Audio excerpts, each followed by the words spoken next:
حضرت جابر رضی اللہ تعالی عنہ آپ فرماتے ہیں کہ غزوہ حدیبیہ کے مقام پر جنگ کا میدان ہے اور وہاں پانی ختم ہو گیا.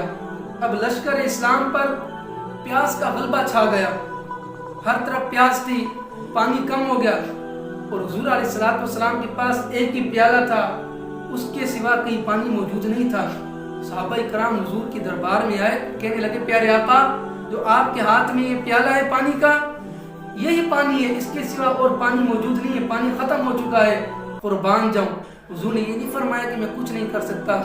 نبی علیہ السلام نے, حدیث کے الفاظ ہیں, آپ نے اپنا ہاتھ مبارک پیالے میں رکھا, جیسے آپ نے ہاتھ مبارک پیالے میں رکھا نا تو آپ کی انگلیوں سے پانی چشموں کی طرح جوش مارنے لگا, آپ کی انگلیوں سے چشمے پانی کے جاری ہو گئے. صحابہ کہتے ہیں کہ ہم نے اس پانی سے وضو بھی کیا اور اس پانی کو ہم نے پیٹ بھر کے پیا, پھر بھی پانی ختم نہیں ہوا.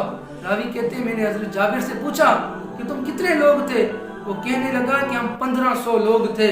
اگر ہم 1 لاکھ بھی لوگ ہوتے اس پانی کو پی لیتے تب بھی پانی ختم نہیں ہوتا. انگلیاں ہیں فیض پر, ٹوٹے پیاسے جھوم کر ندیاں رحمت کی ہیں جاری, واہ واہ, قربان جاؤں, انگلیوں سے پانی کے چشمے جاری ہو گئے.